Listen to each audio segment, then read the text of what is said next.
Je vais juste répondre sur le plan technique, sur le plan des règles, parce que je ne voudrais pas que les règles qu'on a fixées au PLU soient portées à confusion. Il faudrait que ce soit bien compris.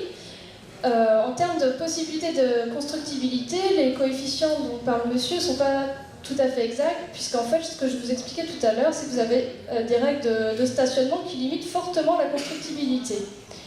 Par ailleurs, si on prend un exemple qui a été souvent cité qui est le quartier des Hautes-Grisilles, donc un quartier pavillonnaire assez lâche. Là, on n'est pas du tout sur un facteur de 4 à 6 comme il a été dit, mais en fait, on permet juste des extensions de 20% de la construction. De 20 mètres carrés même. En fait, on avait même réduit, puisque là, on est dans le site classé. C'est un secteur qui est dans le site classé, donc on peut faire des extensions de 20 mètres carrés. Donc là, je pense qu'on n'est pas du tout sur l'échelle qui a été présentée plusieurs fois.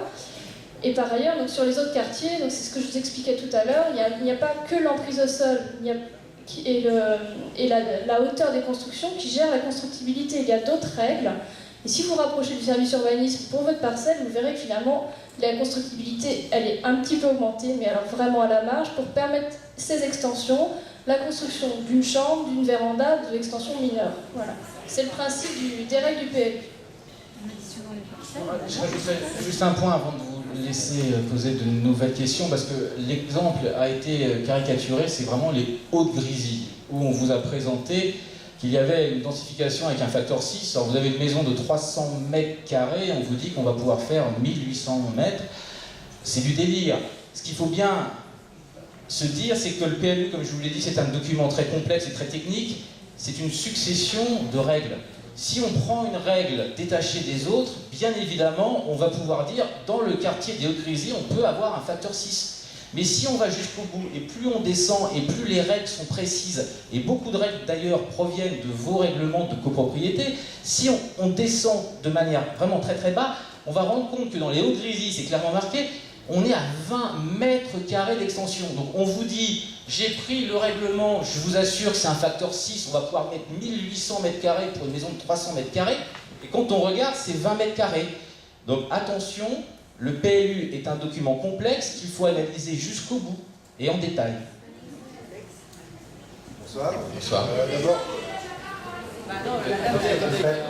Monsieur attendait depuis un moment. Donc, 3 petites questions en ce qui concerne déjà la finalité du projet. Donc la finalité du projet du PLU pour la commune de Villepreux. Autre question, pourquoi ne pas respecter sur l'ensemble de la commune du R+2, que ce soit pour le centre-ville, la bergerie, la ZAC du Trianon, que d'ailleurs on n'en parle pas ce soir, c'est bien dommage. Si, on peut en parler. Donc pour la ZAC du Trianon, on sait que les terrains étaient constructifs derrière chez nous, ça, on ne va pas revenir là-dessus.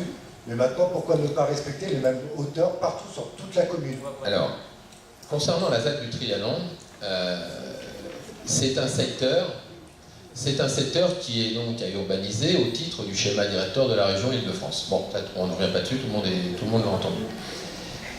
Nous avons mis ce secteur en 2 parties. Une zone 1AU à urbaniser, donc assez rapidement, dans les très prochaines années, et une zone 2AU qui sera à urbaniser après révision du PLU. Alors, pourquoi déjà en 2 fois? C'est tout simplement parce que c'est un projet de grande ampleur. La ville a bien indiqué dans ses orientations qu'elle souhaitait développer d'une façon maîtrisée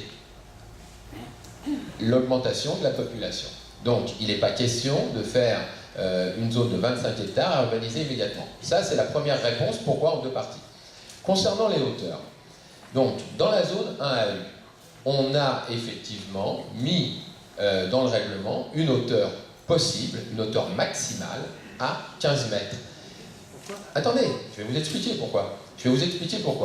C'est une hauteur maximale qui comprend l'ensemble des habitats, quels qu'ils soient, des habitats individuels, des habitats collectifs, des équipements publics éventuellement.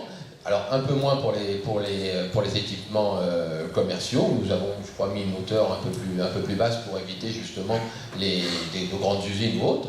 Mais donc la règle de 15 mètres, c'est une règle. Je vais vous donner un exemple.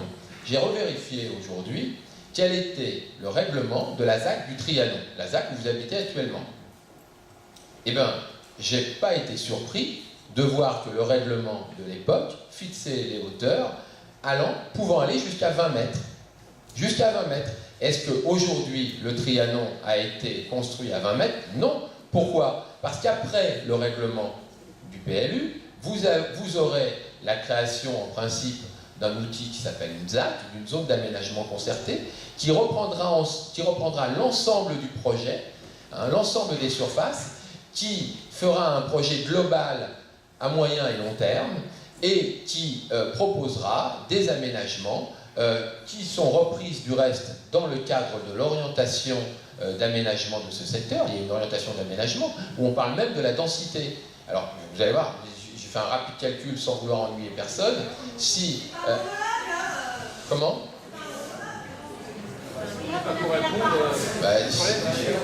Je peux vous répondre?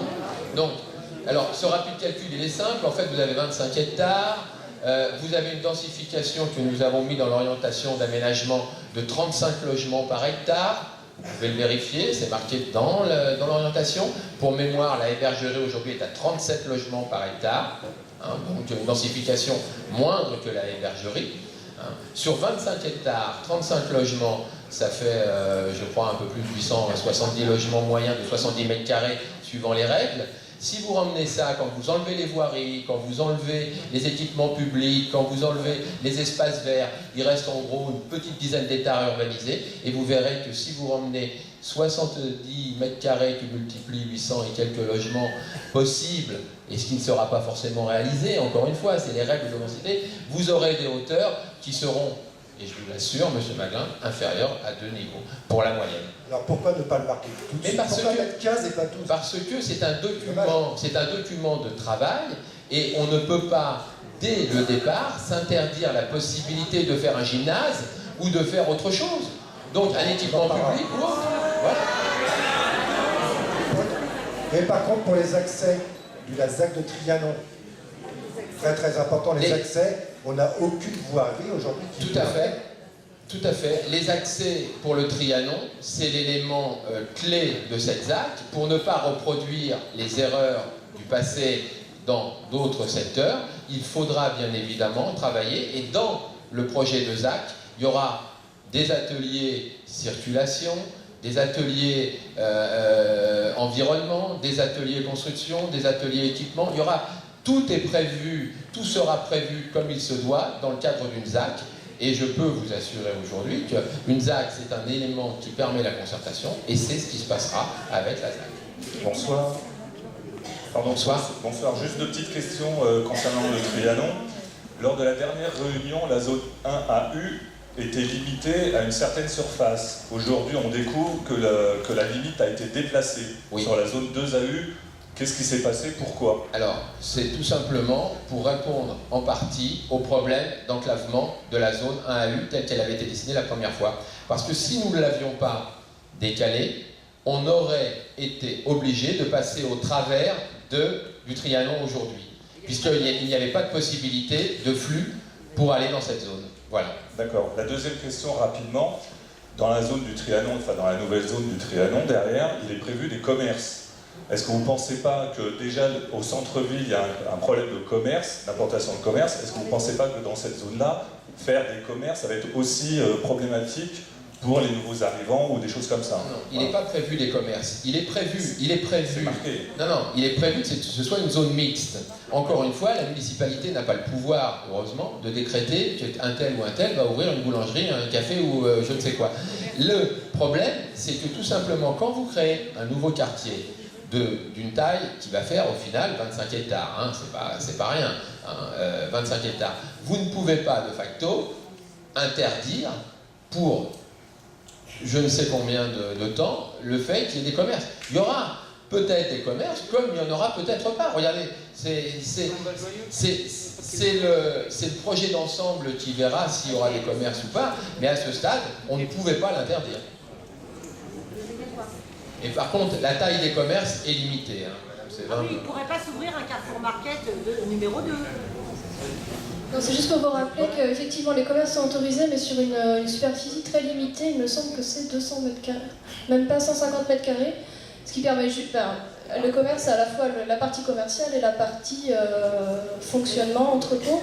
Donc, par exemple, pour une boulangerie, effectivement, si ça pouvait s'ouvrir dans ces quartiers-là, on s'est dit c'est pas impossible. Enfin, c'est des services de proximité qui permettent de répondre aux besoins de chacun. Donc c'est pour ça qu'on l'a autorisé, mais sur des superficies très limitées, pour limiter effectivement les grandes implantations commerciales.